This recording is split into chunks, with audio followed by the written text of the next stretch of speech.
AfroWeb TV, l'actualité politique, économique et sociale, bref, dans toute son entièreté sur www.afrowebtv.com.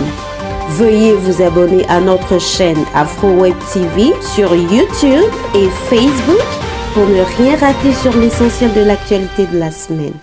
AfroWeb TV, au service de la communauté africaine à la diaspora. AfroWeb TV, c'est l'Afrique qui gagne.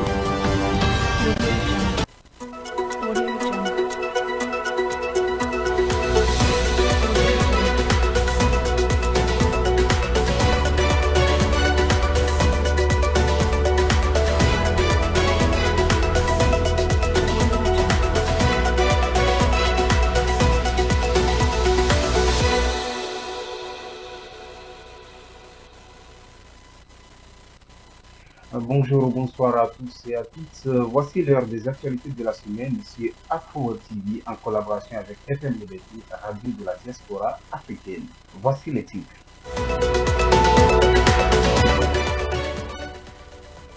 Le Comité national du Rassemblement pour le développement en Guinée a tenu jeudi son tout premier conseil des ministres présidé par le colonel Mamadi Doumbouya. Ce dernier a appelé les membres du comité à l'unité et au travail. Et parlons du Covid-19, avec la mise en place du pass sanitaire, le confinement des non-vaccinés n'est pas nécessaire en France. C'est ce qu'a déclaré le président français Emmanuel Macron qui appelle ses concitoyens à se faire ambassadeurs de la vaccination. Et la page sportive dans cette édition du football, Samuel Eto'o a officiellement déposé sa candidature cette semaine à l'élection du président de la Fédération camerounaise de football, FECAFOOT. L'élection aura lieu le 12 décembre prochain. Voici pour le sommaire, mesdames et messieurs, bienvenue. Au moins 43 personnes ont trouvé la mort cette semaine dans des raids menés par des hommes armés dans l'état de Sokoto, dans la région du nord-ouest du Nigeria. Plusieurs assaillants ont pris d'assaut 2 communes de l'État selon les autorités locales.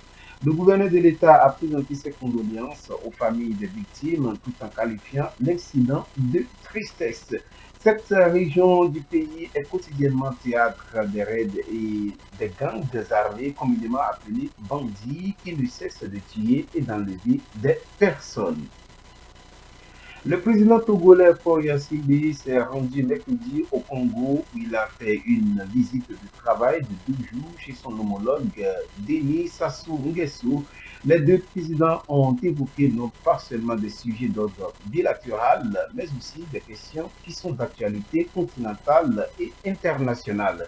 Ils ont mis l'accent sur l'importance de la mise en œuvre des accords économiques signés en août 2020 entre Lomé et Brazzaville, surtout sur le partenariat entre les ports de Lomé et de Pointe-Noire.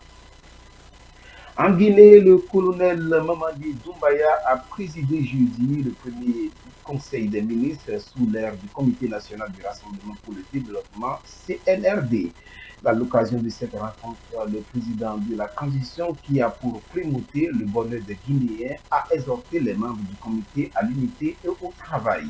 Selon les dires du Premier ministre Mohamed Beabougui, la priorité de son gouvernement est d'améliorer le fonctionnement de l'administration, construire un appareil judiciaire performant et faire une réforme de l'économie du pays. Pour lui, la mission de son gouvernement est celle de transformation et non du développement. Direction Côte d'Ivoire, où la coordination de la santé a entamé mercredi une grève de 4 jours pour manifester leur mécontentement contre la non-application de la loi 2019-778 du 23 juin 2019 qui porte sur la réforme hospitalière.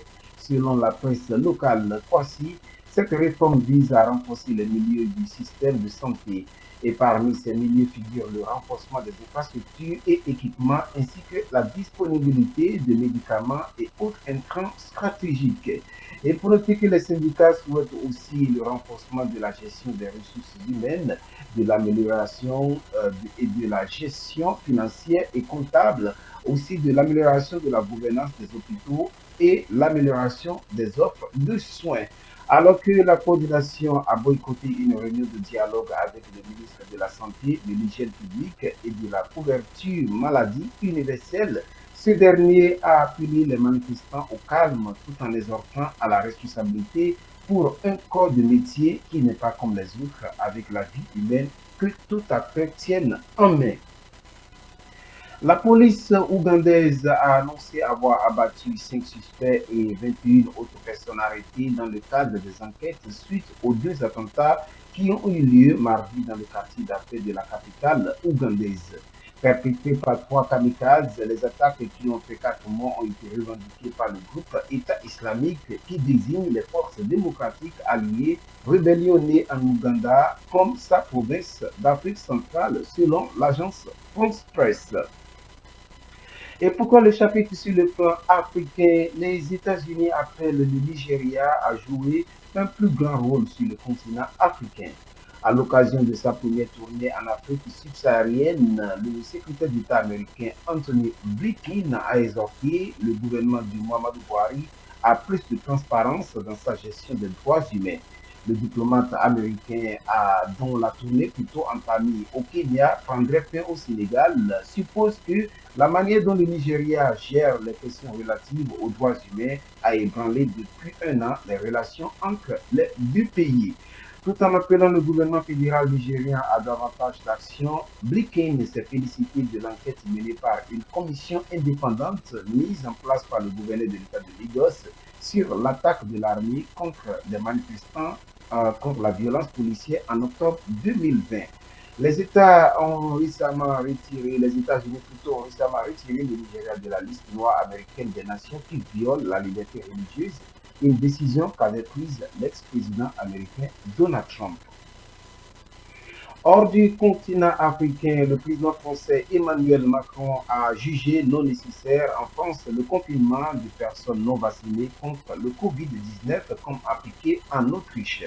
Selon lui, les pays qui confinent les non vaccinés sont ceux qui n'ont pas mis en place de passe sanitaire. Mais par ailleurs, il a appelé toute la population française à se faire les ambassadeurs de la vaccination tout en l'exhortant plutôt à l'aider à convaincre ceux qui sont réticents, qui se sont, selon lui, enfermés dans une déficience solitaire. Certains pays connaissent de nouvelles restrictions en Europe. L'Autriche est le premier pays du continent à confiner les personnes non vaccinées ou n'ayant pas contracté récemment le Covid-19, une mesure qui vise à endiguer le nombre record de nouveaux cas dans ce pays. Nous entamons à présent la page sportive.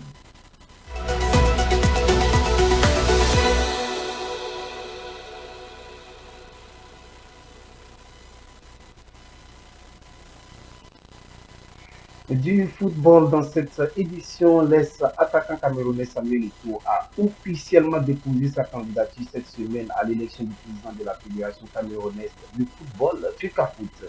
L'ancien capitaine des Lions indomptables a confié à la presse avoir décliné le poste de vice-président qui lui a été proposé tout en assurant de sa victoire malgré la fraude.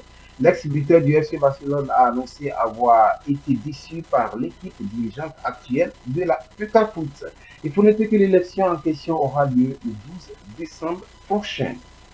Enfin, la Premier League a annoncé jeudi vouloir porter de 776 à 306 millions d'euros l'aide au financement qu'elle souhaite accorder aux clubs de division inférieure en Angleterre pour les soutenir après la pandémie du Covid-19. Selon le quotidien sportif, l'équipe, ce financement supplémentaire vise essentiellement à soutenir la Ligue nationale Division 5, développer le football féminin, améliorer les installations qui concernent le football communautaire, soutenir les clubs de la Ligue anglaise de football et plus généralement les projets qui aident le football au sens large.